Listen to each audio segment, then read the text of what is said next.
నమస్తే, నేను Kavitha. Welcome to iDream News. ఇప్పుడు మనం ఒక సీరియస్ అంశాన్ని డిస్కస్ చేయబోతున్నాము. చాలా సెన్సిటివ్గా కూడా దాని గురించి ఆలోచించాల్సినటువంటి అవసరం ఉంది.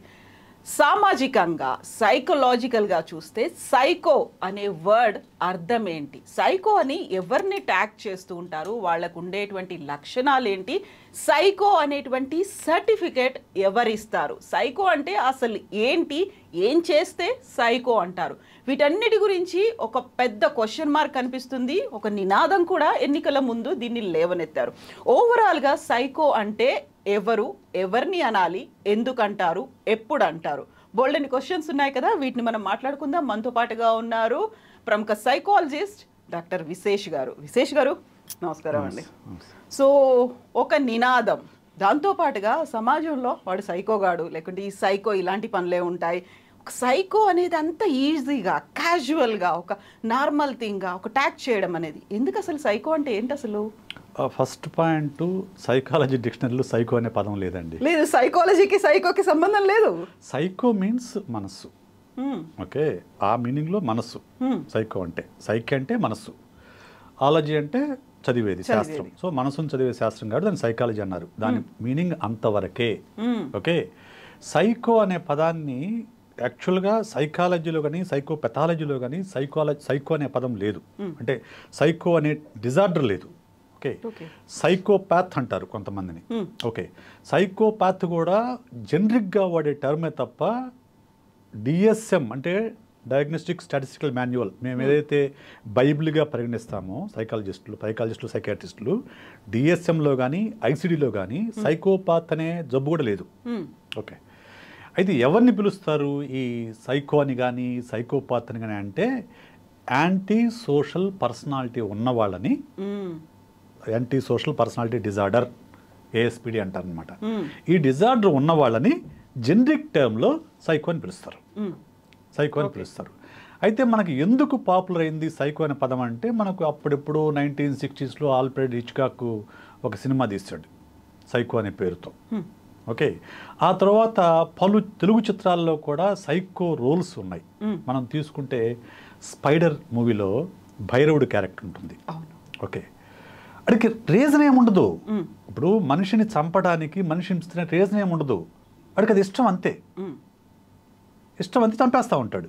ఓకే, అలాగే రాక్షసుడు అని ఒకటి వచ్చింది, ఆ మూవీలో కూడా అంతే. ఓకే, అనసూయ అని ఒక మూవీ వచ్చింది, భూమిక హీరోయిన్గా, రవికుమార్ దాంట్లో ప్రొఫెసర్ అతను కూడా చంపేస్తూ ఉంటాడు. ఇటువంటి మూవీస్లో ఏమవుతుందంటే, సైకో అనే ఒక మూవీ వచ్చింది, నిత్యా మీనన్ను ఉదయనిధి మారన్ వాళ్ళిద్దరితో. ఈ మూవీస్ ద్వారా ఏమైందంటే ఇటువంటి ఒక హింసాత్మకమైన ప్రవృత్తి ఉన్న వాళ్ళని సైకో అంటారు అనేది జనాల్లోకి బాగా వెళ్ళింది. దాంతో ఏంటి, కొంచెం డిఫరెంట్గా కనిపిస్తే వాళ్ళని అరే సైకో గడిరా అంటాం అనేది క్యాజువల్ వర్డ్గా మారిపోయింది. నువ్వు సైకో గడిరా అని చెప్పేసి అనడం క్యాజువల్గా మారిపోయింది. అది నిజానికి అసలు వాడకూడని పదం. చట్ట ప్రకారం నేరం కాకపోయినా కానీ అది సైకలాజికల్ మెంటల్ హెల్త్ లా ప్రకారం అయితే ఏ వ్యక్తినైనా కానీ, మానసిక సమస్య ఉన్న వ్యక్తిని కూడా ఆ సమస్య పేరుతో సంబోధించకూడదు. సంబోధిస్తే అది చట్ట ప్రకారం నేరం అవుతుంది. ట్యాగ్ వేయకూడదు. వాళ్ళకి ప్రాబ్లం ఉన్నా కానీ ఆ ట్యాగ్ వేసి కనుక పిలిస్తే ఈ చట్ట ప్రకారం నేరం అవుతుంది. కానీ ఇప్పుడు ఏమైంది, మొన్న ఎలక్షన్స్ ముందు చూసాము, ఒక నిజంగా నాకైతే చాలా జాలేసింది. ఎవరి మీద? చంద్రబాబు నాయుడు గారి మీద. ఎందుకంటే 14 సంవత్సరాలు ముఖ్యమంత్రి, 10 సంవత్సరాలు ప్రతిపక్ష నేత, 40 సంవత్సరాలు నువ్వు రాజకీయాల్లో ఉండి ఒక రాష్ట్ర ముఖ్యమంత్రిని పట్టుకొని నువ్వు సైకో అని పిలవడానికి నీకున్న అర్హత ఏంటి? అసలు ఫస్ట్ నువ్వు ఏ బేస్తో పిలుస్తావు? అసలు సైకో అనే పదానికి మీనింగ్ మీకు తెలుసా? మీనింగ్ ఏమీ తెలియకుండా సైకిల్ రెండు కుదిరింది కాబట్టి, రైమింగ్ కుదిరింది కాబట్టి ఆ పదం వాడారు, అంతే, సింపుల్. సైకో పోవాలి, సైకిల్ రావాలి, రైమింగ్ కుదిరింది, వాళ్ళకు రైమింగ్ కుదిరింది కాబట్టి వాడారు ఆ పదాన్ని. ఇంకా దుర్మార్గం ఏంటంటే, వాళ్ళంటే రాజకీయ ప్రయోజనాల కోసం వాళ్ళు చేస్తుంటే పత్రికలు, టీవీలు, యూట్యూబ్ ఛానల్స్ దాన్ని విస్తృతంగా వాడటం. ఇదంతా ఏంటంటే వీళ్ళు ఒక సైకిల్ లాగండి, వీళ్ళు అంటారు వాళ్ళు వేస్తారు, వాళ్ళు వేస్తారు వీళ్ళు అంటారు, దాన్ని ప్రొపగేట్ చేస్తూ దాన్ని ఒక నెరేటివ్ సృష్టిస్తారు, ఒక నెరేటివ్ సృష్టిస్తారు. అలా జగన్ గారి చుట్టూ ఒక నెరేటివ్ సృష్టించారు. ఏంటి? సైకో అని ఒక నెరేటివ్, పబ్జీ ఆడుతున్న ఒక నెరేటివ్. ఎవరు చూశారు పబ్జీ ఆడుతున్న విషయం? అసలు జగన్ తాడేపల్లిలో తన ప్యాలెస్లో కూర్చొని పబ్జీ ఆడుకుంటా కూర్చుంటారు అనేది ఒక నెరేటివ్ సృష్టించారు. ఓకే, ఎవరు చూశారు? ఎవరు చూడలా? Nobody knows. వీళ్ళు ఒక నెరేటివ్ సృష్టించారు అంతే. సృష్టించి దాన్ని విస్తృతంగా మీడియా ద్వారా విస్తృతంగా ప్రచారంలో పెట్టడం. దాని ద్వారా ఏంటి? దాని ద్వారా ఆయన క్యారెక్టర్ అసాసినేట్ చేయాలని ఒక ప్రయత్నం. ఎవరైనా కానీ, అది టీడీపీ వాళ్ళు చేసిన తప్పే, వైఎస్ఆర్సీపీలు చేసిన తప్పే, ఎవరు చేసిన తప్పే అది. సో సైకో అనే పదాన్ని వాళ్ళు విస్తృతంగా ప్రజల్లోకి తీసుకువెళ్ళాలి అనేది చాలా ప్రయత్నం చేశారు. అయితే కామన్ మ్యాన్కి తెలియదండి ఎవరు సైకోలాగా బిహేవ్ చేస్తున్నారు, ఎవరు ప్రజల పట్ల ఎంపతితో పాలన చేస్తున్న విషయం తెలియదా? నిజంగా సైకోలాగా బిహేవ్ చేయటం ఏంటి? మనం జనరిక్ టైంలో నేను టెక్నికల్ టైంలో మాట్లాడదు, జనరిక్ టైంలో మాట్లాడుతున్నాను. సైకోలాగా అంటే ఏంటి? ఆవేశంగా ఊగిపోవడము, కేకలేయడము, అరవడము, లేకుంటే పక్కన వాళ్ళని కొట్టడము, ఇవన్నీ ఎవరు చేస్తున్నారు? ఎవరు చేస్తున్నారు? మీకు చెప్పగానే ఎవరు పక్కన వాళ్ళని కొడతారో? ఫ్యాన్స్ కూడా కొట్టే హీరో మనకు తెలుసు. ఫ్యాన్స్ కూడా కొట్టే హీరో. సెల్ఫీ తీసుకుందాం అంటే కొట్టే హీరో. ఆల్రెడీ ఆయన గతంలో ఒక కేసులో సర్టిఫికేట్ కూడా ఉంది ఆయనకు, సైకలాజికల్లీ డిస్టర్బ్డ్ అని చెప్పేసి. ఆయనేమో హీరోని పిలుస్తున్నావు నువ్వు, లేకుంటే స్టేజ్ ఎక్కి ఊగిపోతూ, ఆవేశంతో ఊగిపోతూ, గట్టిగా కేకలు వేస్తూ ఉపన్యాసాలు చెప్పే హీరో కూడా మనకున్నాడు కదా. మరి వీళ్ళిద్దరూ సైకోలు కానప్పుడు చాలా కూల్గా, కంపోజ్డ్గా, పాజిటివ్ వేలో మాట్లాడే జగన్ ఎలా సైకో అవుతాడు? సిమ్టమ్స్ కొన్ని ఉండాలి కదా. కొన్నన్న సిమ్టమ్స్ ఉంటే, ఒకటో రెండో సిమ్టమ్స్ అన్న ఉంటే మీరు ఖాయం చేస్తే అర్థం ఉంది. సో ఏమీ లేదండి, నెరేటివ్ సృష్టించడం. ఒక వ్యక్తిని మన సింపుల్గా ఈరోజు ఎన్టీఆర్ని ఒక మహానుభావుడు అని చెప్పేసి అప్పట్లో 83లో పార్టీ పెట్టినప్పుడు ఆయన స్నానం చేసింది, ఆయన తిన్నది అన్నింటినీ ఫోటోల ద్వారా విస్తృతంగా ప్రచారం చేసిన ఒక దైవాంశ సంభూతుడైన ఒక నెరేటివ్ సృష్టించారు. ఓకే, అప్పటికే ఆయన దేవుడు పాత్రలు వేస్తున్నారు కాబట్టి ఆ నెరేటివ్ జనాల్లోకి ఈజీగా వెళ్ళింది, ఆ కథనం ఈజీగా వెళ్ళింది. ఎప్పుడైతే ఎన్టీఆర్తో తమకు పడలేదో అదే పత్రిక మళ్ళీ ఎన్టీఆర్ని స్త్రీలోరుడిగా, మెంటలోడిగా, లేకుంటే ఏమాత్రం బుద్ధి జ్ఞానం లేనివాడిగా, ఒక తిండిపోతుగా విపరీతమైన ప్రతిరోజు కార్టూన్స్ వేసి ఆయన క్యారెక్టర్ని అసాసినేట్ చేయడానికి ప్రయత్నం జరిగింది. అదే ఎన్టీఆర్. మళ్ళీ ఇప్పుడు అదే ఎన్టీఆర్ గురించి ఆయన చనిపోయిన నేళ్ల తర్వాత మళ్ళీ ఆయన దైవాంశంతో మళ్ళీ ఫస్ట్ పేజీలో ఆర్టికల్ వేస్తారు. అంటే ఎక్కడా కూడా వాళ్ళ స్వార్థ ప్రయోజనాలు తప్ప, ఓకే, వాళ్ళ స్వార్థ ప్రయోజనాలు తప్ప ఎక్కడా కూడా నీతి, నియమము, లేకుంటే పత్రికా విలువలు ఏమీ లేవండి, ఏమీ లేవు. వాళ్ళకి ఏది అనుకూలంగా ఉంటే అది రాసేయటం అంతే. మరి ఆ రోజు శ్రీలోళ్ళైన ఎన్టీఆర్ ఈరోజు మహానుభావుడు ఎట్లా అయ్యాడు? ఎలా దేవుడయ్యాడు? ఆ రోజు తిండిపోతైన ఎన్టీఆర్ ఈరోజు ఎలా మహానుభావుడయ్యాడు? అంటే మర్చిపోతారు ప్రజలు, మనం అప్పుడు రాసింది మర్చిపోతారు అనేది ఒక దీంతో వాళ్ళకి నచ్చినట్లుగా same thing they are applying to Jagan. ఇప్పుడు జగన్ మీద కొన్ని కేసెస్ ఉన్నాయి. ఓకే, 1,00,000 కోట్లు అని ఒక నెరేటివ్ సృష్టించారు. Telugu Desam party and yellow media రెండు కూడా నెరేటివ్ సృష్టించాయి. కానీ నిజానికి జేడీ లక్ష్మణ్ ఏం చెప్పాడు? మేము పెట్టింది 1,500 కోట్లకు కేసు పెట్టాం, 1,500 కోట్లకు మేము కేసు పెట్టాం, 1,00,000 కోట్లు అనేది పత్రికల సృష్టి మాత్రమే, మేమంతా కేసు పెట్టలేదని చెప్పాడు. అయితే ఇప్పుడు ఎందుకు కేసు ఎంత ఉంది? అన్నీ మొత్తం కొట్టేసుకుంటూ వస్తే ఇప్పుడు నాకు తెలిసి 100 to 150 crores సంబంధించి మాత్రమే కేసు నడుస్తుంది. అంటే 1,400 కోట్లు దాదాపు కొట్టేశారు. అవన్నీ క్విడ్ ప్రోకో కింద కాదని చెప్పి కొట్టేశారు. అంటే ఆయన మీద ఉన్న ఆరోపణ ఎంత? 100 to 150 crores సంబంధించి ఆరోపణ మాత్రమే ఉంది. కానీ జనంలోకి ఏం సృష్టించారు? 1,00,000 కోట్లు తిన్నాడు. మీరు ఎవరైనా మాట్లాడండి టీడీపీ సపోర్టర్ని, వాడు అవినీతిపడు అబ్బా అంటారు. వాడు అవినీతిపడు, అదే కదా అనేది పవన్ కళ్యాణ్. అవినీతిపరుడితో రాజ్యం నాకు ఇష్టం లేదు, అందుకని నేను వ్యతిరేకిస్తాను జగన్ అని చెప్తారు కదా, అందుకే దిగిపోవాలంటాడు. ఏది ఎక్కడ ప్రూవ్ అయింది? Is it proven? ప్రూవ్ అయితే ఖచ్చితంగా you should name him as corrupt fellow అని పెట్టచ్చు. ప్రూవ్ కాలేదు కదా ఇప్పటివరకు. పోది అది అయిపోయింది. ఆయన 16 నెలలు అన్యాయంగా రిమాండ్ ఖైదీగా ఉన్నాడు. ఎవరికైనా రిమాండ్ ఖైదీకి 90 days లోపు బెయిల్ వస్తుంది. అలా బెయిల్ రాకుండా ఛార్జ్ షీట్ తర్వాత ఛార్జ్ షీటు ఒక పథకం ప్రకారం వేసుకుంటూ 16 నెలల పాటు జైల్లో ఉంచారు రిమాండ్ ఖైదీగా. రిమాండ్ ఖైదీకి డిఫరెన్స్ లేదా? తెలుసు వాళ్లకు, తెలుసు, తెలియకేం కాదు, తెలిసినా కానీ ఒక నెరేటివ్ ప్రవేశపెట్టాలి జనాల మైండ్లోకి. జగన్ అవినీతిపరుడు, లేకుంటే జగన్ జైలు పక్షి.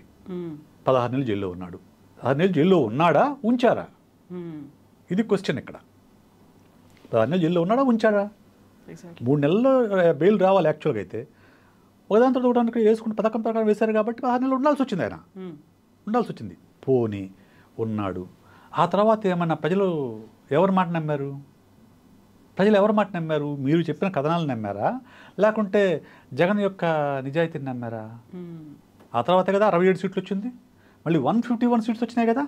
ఇప్పటికైనా మీరు ఆ నెరేటివ్ మార్చుకోకపోతే ఎలాగా?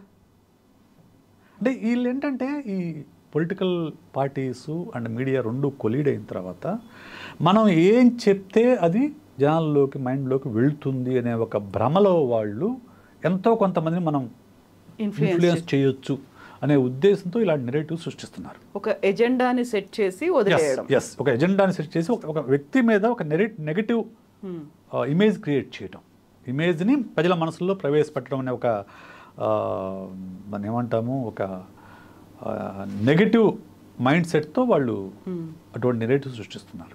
నిజానికి ఎవరు సైకో అంటే యాంటీ సోషల్ పర్సనాలిటీ డిజార్డర్ ఉన్న వ్యక్తికి ఎలాంటి లక్షణాలు ఉంటాయని తెలుసుకుంటే ఆ లక్షణాలు జగన్మోహన్ రెడ్డికి ఉన్నాయా, చంద్రబాబుకు ఉన్నాయా, లేకుంటే పవన్ కళ్యాణ్కి ఉన్నాయా, బాలకృష్ణకు ఉన్నాయా అనే విషయం ప్రజలు తెలుసుకుంటారు. ఎలాంటి లక్షణాలు ఉంటాయి ఈజీగా ఐడెంటిఫై చేయొస్తుందా వాళ్ళని చూడగానే? ఇలా చూడగానే అని కాదు, అట్లీస్ట్ ఇప్పుడు ఎవరైనా కానీ ఫస్ట్ పాయింట్ అండి, ఏ సైకలాజికల్ డిజార్డర్ అయినా కానీ మనము చూపులతోనో ఒక ప్రవర్తనని బేస్ చేసుకుని మనం చెప్పలేము. దానికి ప్రాపర్ సైకలాజికల్ టెస్టింగ్ జరగాలి, సైకో డయాగ్నోసిస్ జరగాలి. డయాగ్నోసిస్ జరిగిన తర్వాత మాత్రమే వాళ్ళకి జబ్బు ఉందని చెప్పొచ్చు మనం. అది చేయనంత వరకు అది ఒక అజంప్షన్ మాత్రమే. మన లక్షణాలను బట్టి ఇలా ఉందని అనుకుంటున్నాం అంతే, కన్ఫర్మ్డ్ కాదు. ఎవరైనా కానీ ఇప్పుడు సపోజ్ ఉన్నారు చూసి ఇతను ఏదో కొంచెం యాంటీ సోషల్ క్యారెక్టరిస్టిక్ కనిపిస్తున్నాయి అని అనుకున్నప్పుడు will ask them to take test. కొంచెం క్లయింట్ అయినా కానీ మాట్లాడినప్పుడు వాళ్ళ దగ్గర లక్షణాలు కనిపించే దాన్ని బట్టి మేము టెస్ట్ ఇస్తాం. దాన్ని బట్టి ఆ టెస్ట్ ఇస్తాం. ఆ టెస్ట్లో వచ్చిన స్కోర్ని బట్టి దాని అనాలిసిస్ని బట్టి వాళ్ళకి ఆ డిజార్డర్ ఉందా లేదనే విషయం కన్ఫర్మ్ చేసుకుంటాం. అంతేగాని కేవలం చూపులతోనూ లేకుంటే వాళ్ళ హావభావాలతోనూ లేకుంటే వాళ్ళ మాటల వల్ల కూడా మనం ఎవరిని కూడా డిజార్డర్ ఉందని కన్ఫర్మ్ చేయకూడదు. మనం మాట్లాడతారు కానీ కన్ఫర్మ్ చేయకూడదు. ఇలా ఉందని బ్లేమ్ చేయకూడదు, నేమింగ్ చేయకూడదు, వర్డ్ ఖాయం చేయకూడదు. But these people are doing that. అది బాధాకరమైన విషయం. అది నిజానికి ఎవరైనా కానివ్వండి, ఎవరు చేసినా తప్పే.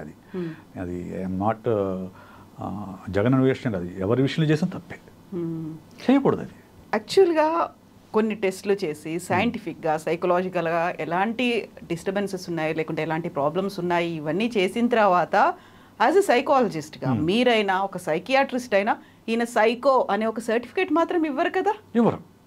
ఎవరు సైకో అని ఎవరికి సర్టిఫికేట్ ఇవ్వరండి. అది ఎప్పుడు ఇస్తారంటే కేవలం కోర్టులో కేసు లేనప్పుడు, కోర్టు అడిగినప్పుడు మాత్రమే. అది కూడా ఎవరు ఇవ్వకూడదు, కేవలం గవర్నమెంట్ మెంటల్ హాస్పిటల్లో ఉన్న క్లినికల్ సైకాలజిస్ట్ మాత్రమే ఆ సర్టిఫికేట్ ఇవ్వగలడు.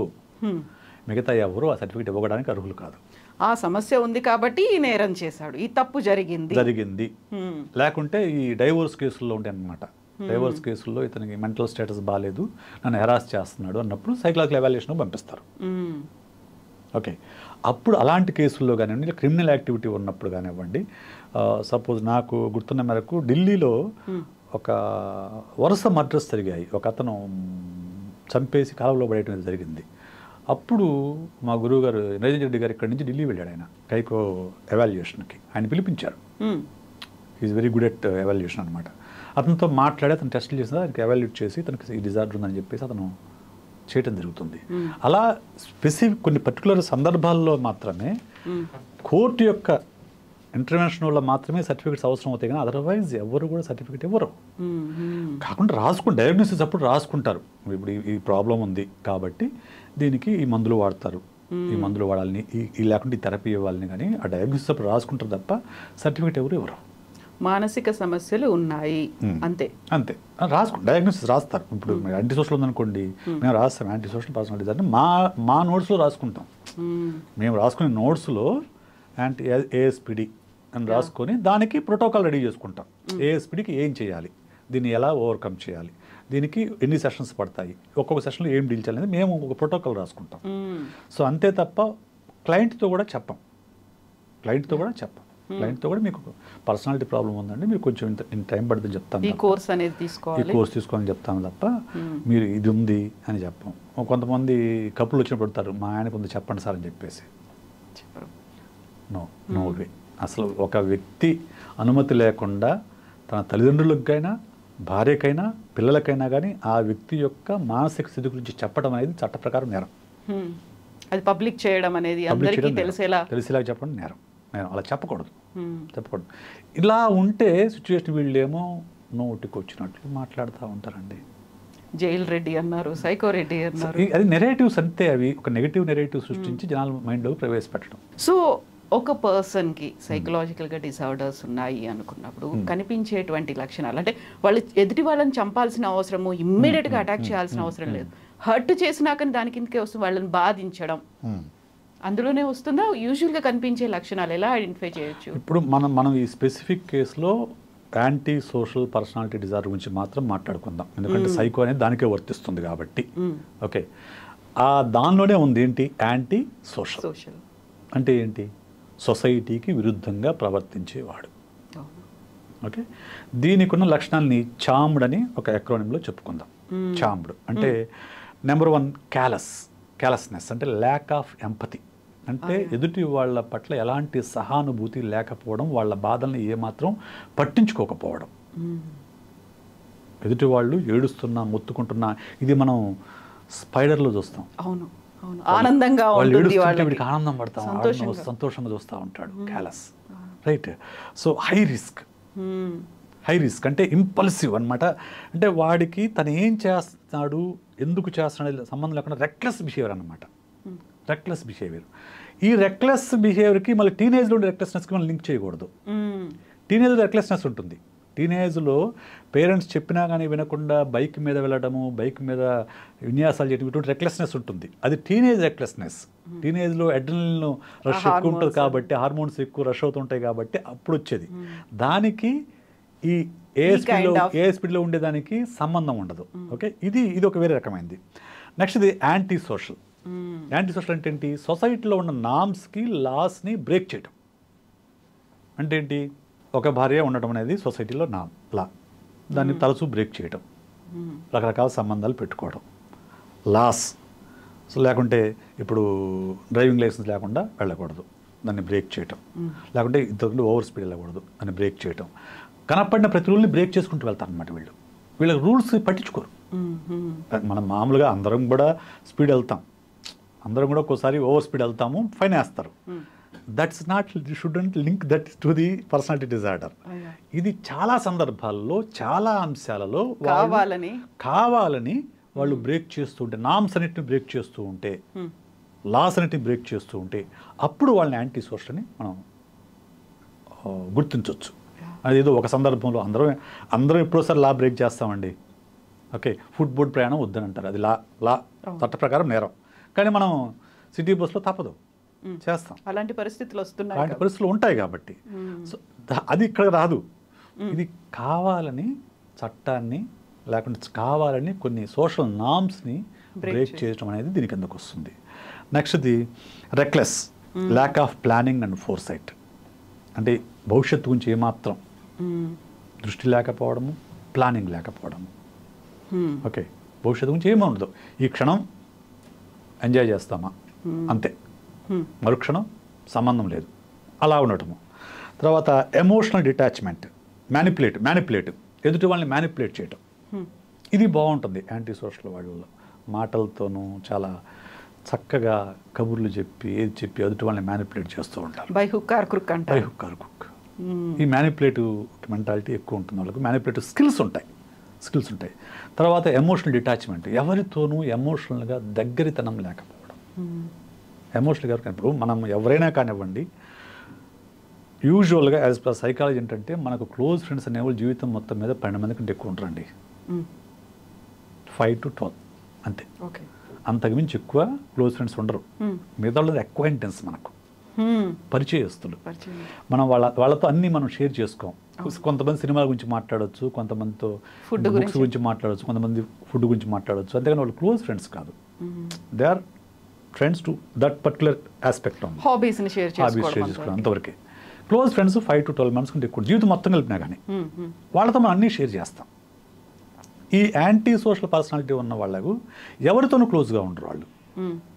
వాళ్ళకు వాళ్ళే ఎవరితోనూ ఆ ఎమోషనల్ అటాచ్మెంట్ ఉందో, ఎమోషనల్గా ఆ ఫీలింగ్స్ కూడా వాళ్ళకి కనిపించవు వాళ్ళ ఫేస్లో. రైట్. తర్వాతది డెలింక్వెన్సీ, అంటే క్రిమినల్ బిహేవియర్. కావాలని క్రిమినల్ యాక్టివిటీస్లోకి పార్టిసిపేట్ చేయడం. ఇటువంటి ఈ లక్షణాలు ఉన్నవాళ్ళు మాత్రమే మనము యాంటీ సోషల్ పర్సనాలిటీ డిజార్డర్ అని అంటాం. అది కూడా ఈ లక్షణాలు ఉన్నంత మాత్రం అనకూడదు. మళ్ళీ చెప్తున్నాను, వీటిని మనము టెస్ట్ ద్వారా నిర్ధారించుకొని దాంట్లో స్కోర్సు కావాల్సిన ఎక్కువ స్కోర్స్ వచ్చినప్పుడు అప్పుడు మాత్రమే వాళ్ళని యాంటీ సోషల్ పర్సనాలిటీ డిజార్డర్ ఉందని చెప్తాము. అటువంటి వాళ్ళని జనరిక్గా సైకో అని అంటారు. ఏ లెవెల్లో ఉందో కూడా బియాండ్ కంట్రోల్ ఉందా, బియాండ్ కంట్రోల్ ఉందా, లేకుంటే అండర్ కంట్రోల్ ఉందా, లేకుంటే ఎక్సెసివ్గా ఉందా, ఇవన్నీ ఉంటాయి. Mild, moderate, severe, extremely severe అని ఫోర్ లేయర్స్ ఉంటాయి. ఎక్స్ట్రీమ్లీ సివియర్ ఉంటే ఇప్పుడు దీనికి మందు లేదు. యాంటీ సోషల్ పర్సనల్ డిజార్డర్కి మందు ఉండదు. పర్సనల్ డిజార్డర్ దేనికి మందు ఉండదండి. అవేంటంటే కొన్ని లక్షణాలు వాళ్ళు పుట్టి పెరిగిన వాతావరణాన్ని బట్టి అవి వాళ్ళ పర్సనాలిటీలో భాగంగా మారిపోతాయి. ఆ సమస్య ఉందని కూడా వాళ్ళకి తెలియదు. వాళ్ళు గుర్తించలేరు ఆ సమస్య ఉందని.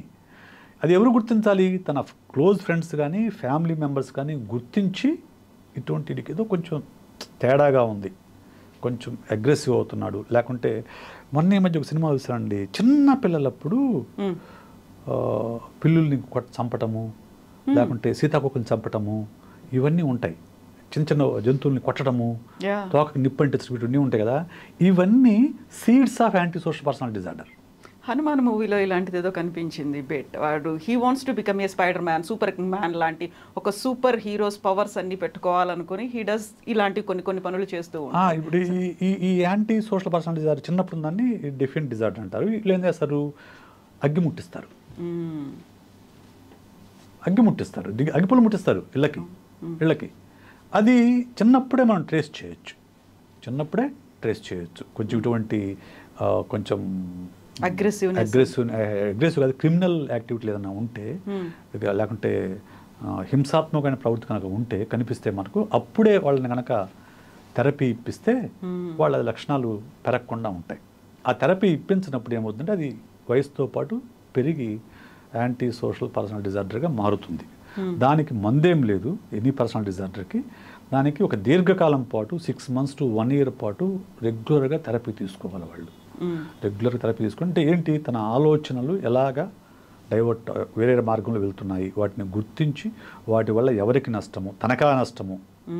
ఎవరైనా కానివ్వండి, నువ్వు యాంటీ సోషల్ పర్సన్, నీతో ఎవరు మాకు క్లోజ్గా ఉండరు, అసలు దానివల్ల నష్టపోయేది ఎవరు?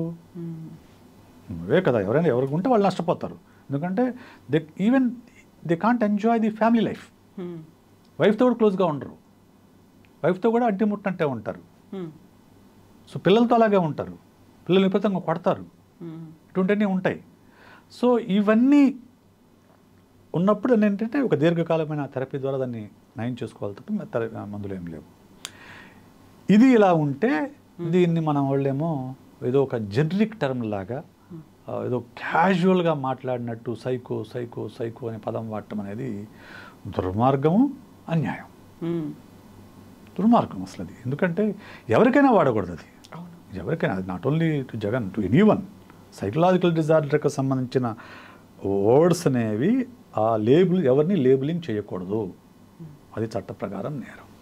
అలా కావాలని లేబుల్ చేస్తున్న వాళ్ళనో, లేకుంటే నీకు ఇలాంటిది ఒకటి ఉంది అని అంటగడుతూ పదే పదే దాన్ని ప్రొపగేట్ చేస్తూ పదే పదే దాన్ని చెప్తూ వచ్చిన వాళ్ళకి ఏం సజెషన్ ఇవ్వచ్చు అంటారు? సజెషన్ ఇవ్వచ్చు అంటే ఫస్ట్ పాయింట్, దీనికి ఇంకొక ప్రాబ్లం ఏంటంటే మనకు ఇది డైరెక్ట్గా ఐపీసీ కిందకి రావడం లేదు. మెంటల్ హెల్త్ యాక్ట్లో కొంత ఉంది దీన్ని డిఫమేషన్ కేసుకుని తీసుకోవచ్చు తప్ప వేరే రకంగా వేయడానికి ఛాన్స్ లేదు వేరే వాళ్ళకి. ఓకే, అలా అందువల్ల ఏంటంటే వీళ్ళు దాన్ని అడ్వాంటేజ్ తీసుకుని మాట్లాడుతున్నారు. ఎవరైనా కానీ character assassination is not good for anyone. నువ్వు పొలిటికల్ మోటివ్స్ అనేవి నీకు ఉండుండొచ్చు, దానికి క్యారెక్టర్ అసాసినేషన్ వల్ల రేపది నీకే వస్తుంది మళ్ళా. ఇప్పుడు నువ్వు ఒక మాట అంటే అవతల ఊరుకోడు కదా, నువ్వు ఒక మాట అంటే అవతల పార్టీ కూడా ఊరుకోడుగా, వాళ్ళు ఇంకో 2 మాటలు అంటారు. సో అల్టిమేట్గా ఇప్పుడు నిజంగా ఈ ఎలక్షన్స్లో అయితే జగన్ వెంటాన్ పాజిటివ్ క్యాంపెయిన్, మొత్తం క్యాంపెయిన్ కూడా నేనేం చేశాను ఈ 5 ఏళ్లలో, ఏం చేస్తాను, నాకెందుకు ఓటేయాలి అనే దాని మీదే క్యాంపెయిన్ చేసుకుంటూ వెళ్ళాడు. Whereas Chandrababu and Pawan Kalyan went on blaming Jagan and his governance. అతన్ని పర్సనల్గా టార్గెట్ చేశారు, లేకుంటే అతన్ని గవర్నెన్స్ని టార్గెట్ చేశారు, వాటి మీద నెగిటివ్గా వెళ్ళారు తప్ప వాళ్ళు ఎక్కడా కూడా మేమేం చేస్తామంటే ఎక్కడా చెప్పలే. వాళ్ళు మేమేం చేస్తామన్నది ఆ మేనిఫెస్టోలో ఒక ఏదో సూపర్ 6 అని పెట్టారు తప్ప వాటి గురించి కూడా ప్రచారం చేసుకోలేదు. బాధాకరమైన విషయం ఏంటంటే వాళ్ళు చెప్పిన సూపర్ 6 గురించి కూడా వాళ్ళు ఎక్కడ మీటింగ్లో చెప్పలే. మీటింగ్లో కూడా ఎంతసేపటికి జగన్ జగన్ జగన్ అట్లా అంటాడు, జగన్ సైకో, జగన్ దుర్మార్గుడు, జగన్ అవినీతిపరుడు, జగన్ రాష్ట్రాన్ని శ్రీలంక చేశాడు, మేము ఇంతకంటే డబ్బులు ఇస్తాము కానీ రాష్ట్రం అమెరికా అవుతుంది. అక్కడ దానివల్ల నష్టం ఏంటంటే అండి, వీళ్ళకి అర్థం కాదు నిజానికి హ్యూమన్ మైండ్ అనేది conscious mind, unconscious mind, 2 minds ఉంటాయి. ఓకే, కాన్షియస్ మైండ్ అనేది 20% అది మనకు తెలిసిన అవేర్నెస్లో ఉండే mind. Unconscious mind 80% which is not in our awareness. ప్రతి మనిషికి కూడా అవతల వ్యక్తి నిజం చెప్తున్నాడా అబద్ధం చెప్తున్నాడా అనేది కాన్షియస్ లెవెల్లో తెలియకపోవచ్చు, కానీ unconscious mind will catch that. ఎందుకంటే వీళ్ళు మాట్లాడేటప్పుడు ఆ మాటలకు, హావభావాలకు, ఫేషియల్ ఎక్స్ప్రెషన్స్కు మధ్య పొంతన ఉండాలి. ఆ పొంతన ఉంటే వీ కాల్ ఇట్ కాంగ్రూయన్స్. ఆ కాంగ్రూయన్స్ ఉంటే వాళ్ళు నిజం చెప్తున్నట్లు, ఆ కాంగ్రూయన్స్ లేకపోతే వాళ్ళు అబద్ధం చెప్తున్నట్లు. ఇది మన కాన్షియస్ లెవెల్లో తెలియదు, కానీ unconscious mind will catch it. వాళ్ళు ఫిక్స్ అవుతారు, నేను అప్పటికి అర్థం చెప్తున్నాడు అబ్బా అనుకుంటారు, వీడు దొంగ మాటలు చెప్తున్నాడు అబ్బా అని వాళ్ళు మనసు లోపల స్ట్రైక్ అయిపోతుంది. ఇది చాలామంది పొలిటీషియన్కి ఇది అర్థం కాదు. అర్థం కాక ఏదో మాట్లాడేస్తూ ఉంటారు. కానీ మనం మాట్లాడుతున్నది నిజంగా నువ్వు నమ్మావా ఫస్ట్ పాయింట్. నువ్వు నమ్మితే నీకు కాంగ్రూయన్సీ వస్తుంది. నువ్వు 100% నువ్వు నమ్మితే నువ్వు కాంగ్రూయన్సీ వస్తుంది. లేక నమ్మకుండా ఊరికి ప్రొజెక్ట్ చేసావు అనుకోండి అవతల వాళ్ళ మీద, నమ్మించే ప్రయత్నం చేశారు అనుకోండి, అప్పుడు రాదు. ఖచ్చితంగా జనాలు దాన్ని క్యాచ్ చేస్తారు, మీకు వేయాల్సిన ఓటు కూడా పక్కోడికి వేస్తారు. అదే కదా, బటన్ నొక్కే ముందు ఆలోచించడం అనేది ఉంటుంది. జస్ట్ నేను ఇక్కడ నుంచి వెళ్లే ముందు ఒక రకమైన ఆలోచన, ఇన్ఫ్లుయెన్స్ ఇవన్నీ ఉండొచ్చు, బట్ అక్కడ నొక్కే ముందు చేసేటువంటి ఒక క్షణపు ఆలోచన ఉంటుంది కదా, అదేనా అన్కాన్షియస్ మైండ్ ఇవన్నీ. ఎస్, మీకు ఇంకొక విషయం కూడా చెప్పాలి. ఈ ఎంత అంటే మన పొలిటికల్ సిస్టమ్ అనేది ఇంకా అంత డీపర్గా వెళ్ళలేదు కాబట్టి తెలియదు, కానీ మన పొలిటీషియన్ సైకలాజికల్ మ్యానిపులేషన్ అలా తెలియదు. కానీ మన బరాక్ ఒబామా గెలవడానికి ప్రధానమైన కారణం psychological manipulation. He made his campaign like that. Button నొక్కడానికి వెళ్ళినప్పుడు, లేకుంటే ఓటేయడానికి వెళ్ళినప్పుడు బరాక్ ఒబామా గుర్తొచ్చేలాగా అతను తన క్యాంపెయిన్ మొత్తాన్ని క్రియేట్ చేసుకున్నాడు. అలా మౌల్డ్ చేశారు. అన్కాన్షియస్ లెవెల్లో ఆ రకంగా ఇంప్లాంట్ చేయగలిగిన వాళ్ళు. ఫిక్స్ అయిపోయారు లైక్ వాళ్ళ క్యాంపెయిన్ అలా క్రియేట్ చేస్తున్నారు. ఆ క్యాంపెయిన్ తను మాట్లాడే మాటలు కానివ్వండి, హావభావాలు కానివ్వండి, ఇవన్నీ కూడా చాలా క్యాలిక్యులేటెడ్ అనమాట. చాలా క్యాలిక్యులేటెడ్ అవన్నీ కూడా. దానివల్ల ఏమవుతుందంటే అక్కడికి వెళ్ళగానే టక్మని ఓబామా గుర్తొస్తాడు, తెలియకుండానే, ఎవరికి అవేర్నెస్లో ఉండదు. ఆ బూత్లోకి వెళ్ళినప్పుడు ఆ ఇమేజ్ వచ్చేలాగా వాళ్ళు ఆ క్యాంపెయిన్ మొత్తం కూడా క్రియేట్ చేసుకున్నారు. యూజువల్గా పల్స్ పట్టుకోవడం అంటారు, పల్స్ పట్టుకోవడం పల్స్ క్రియేట్ చేయడం, పల్స్ క్రియేట్ చేయడం, పల్స్ క్రియేట్ చేయడం, pulse it is possible, it is possible, it is possible. కాకపోతే దాని వెనక ఒక టీమ్ ఆఫ్ సైకాలజిస్ట్ కనుక వర్క్ చేస్తే you can create that kind of environment. స్ట్రాటజిస్టులు కాదు కావాలి, స్ట్రాటజిస్టులు కాదు. స్ట్రాటజిస్ట్ ఇప్పుడు మనకు పొలిటికల్ స్ట్రాటజీస్ అంటే వాళ్ళు మ్యానిపులేటివ్ థింగ్స్ అనమాట. మ్యాక్రో లెవెల్ స్ట్రాటజీస్ అవి. ఇవి మైక్రో లెవెల్ స్ట్రాటజీస్. ఇది ఇండివిజువల్గా each and every one reach అయ్యే స్ట్రాటజీస్. పొలిటికల్ వాళ్ళు ఇచ్చేది ఒక క్యాంపెయిన్ ఎలా క్రియేట్ చేయాలి, అవతల వాళ్ళ మీద ఎలాగా నెగిటివ్ క్యాంపెయిన్ చేయాలి, ఇదంతా మ్యాక్రో లెవెల్. ఇది ఈజ్ మైక్రో లెవెల్. మైక్రో లెవెల్లో మనకు ఇంకా రాలేదండి. అది అమెరికా లాంటి దేశాల్లో ఉంది అది. సో ఎనీవే ఈ రకమైన నెగిటివ్ నెరేటివ్స్ వల్ల ఎలాంటి ప్రయోజనం లేదు. ఎందుకంటే ఇప్పుడు జగన్ సైకో, ఇదే కదా వాళ్ళు ప్రచారం చేసింది. ఎక్కడ బిహేవ్ చేశాడు ఆయన సైకోగా? ఎక్కడ బిహేవ్ చేశాడు? ఎక్కడన్నా ఎవరైనా కొట్టడం ఉందా? పోనీ తిట్టాడా? అంటే హింసకు పాల్పడ్డా? పోనీ ఎవరినైనా కానీ దూషించడం చూసాం మనం పబ్లిక్ ప్లాట్ఫామ్లో? ఎప్పుడు చూడలే కదా. మరి ఎలా అంటారు? కామన్ మ్యాన్కి తెలుస్తుంది కదా, కామన్ మ్యాన్కి ఉండే అన్కాన్షియస్ మైండ్ ఎన్ని గేజ్ చేస్తుంది. అదే సైకో ఉన్నాడు కూడా బాగానే ఉంటాడు కదా, మనిషి బాగానే ఉంటాడు, నవ్వుతూ ఉంటాడు.